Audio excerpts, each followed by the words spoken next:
Golden Kamuy is undoubtedly an amazing historical anime, and one of the best I have ever seen. However, underneath Golden Kamuy's hilarious comedy, brutal action scenes, and unique cast of characters lies dark historical connotations.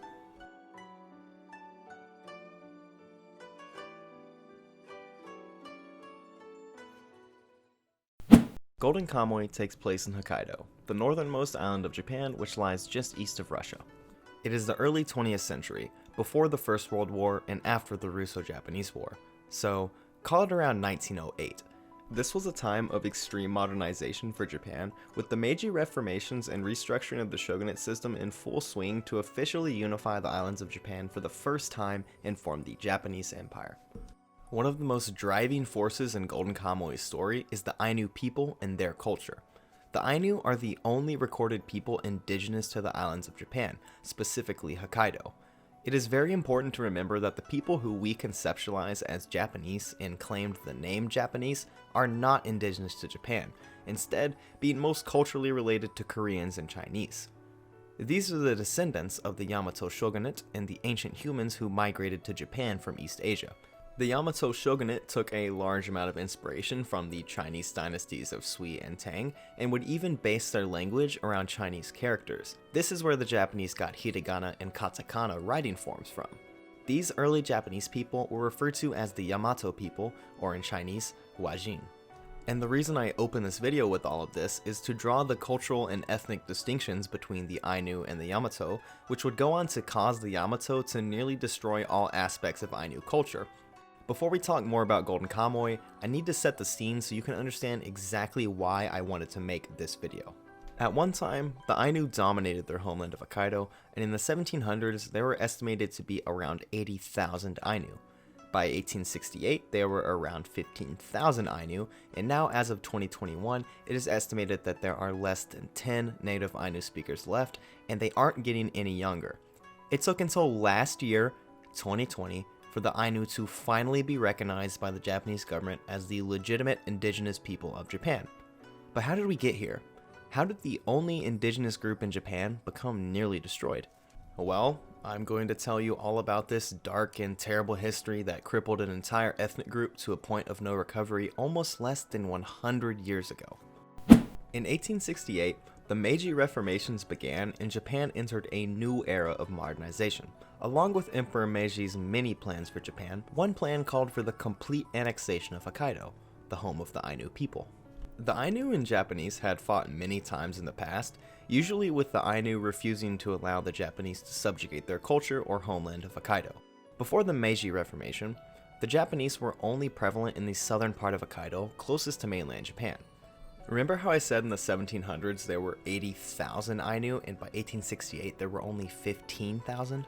Well, this is because as early as 1806, the Tokugawa shogunate entered Hokkaido and began forcing Ainu women to separate from their husbands and marry Japanese men.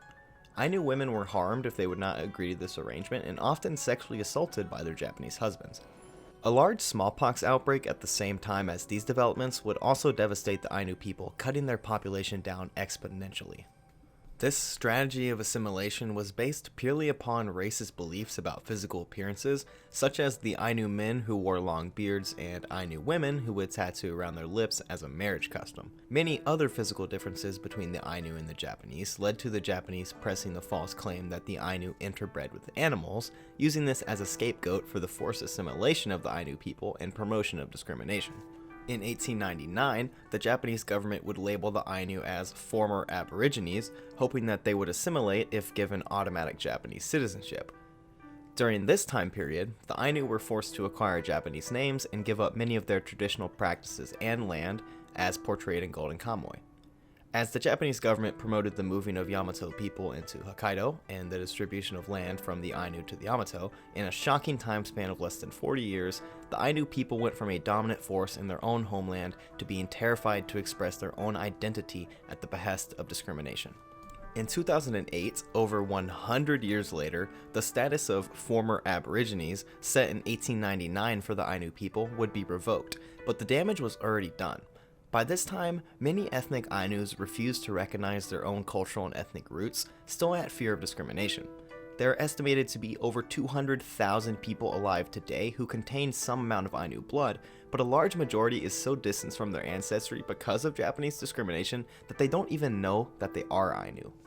This is so devastating because the first thing you get when you Google the Ainu people is a BBC article with the headline, "Japan's Forgotten Indigenous People."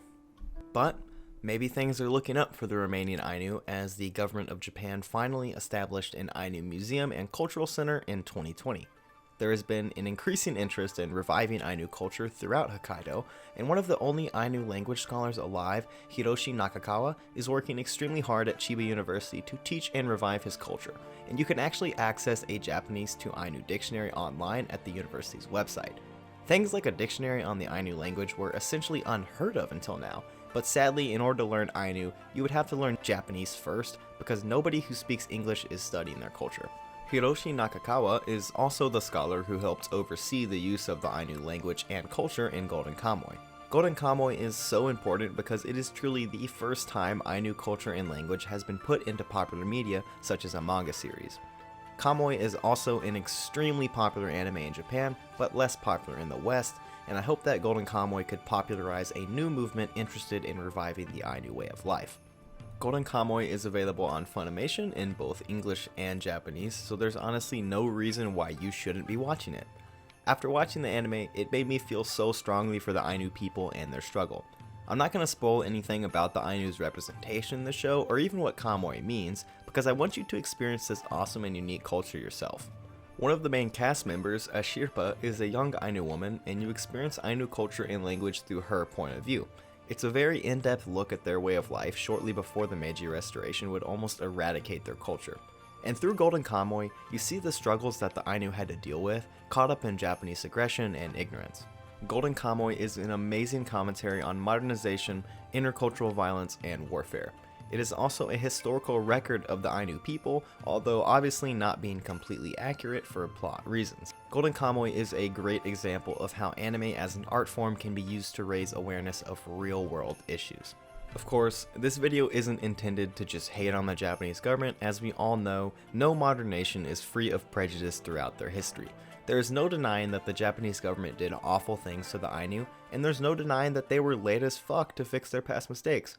But instead of hating the Japanese government for their past actions, focus on educating yourself about the Ainu people and joining them in their struggle for recognition. I hope you guys enjoyed this video. Please remember to leave a like and maybe even subscribe, and as the Ainu would say, Apuno Okayan, goodbye.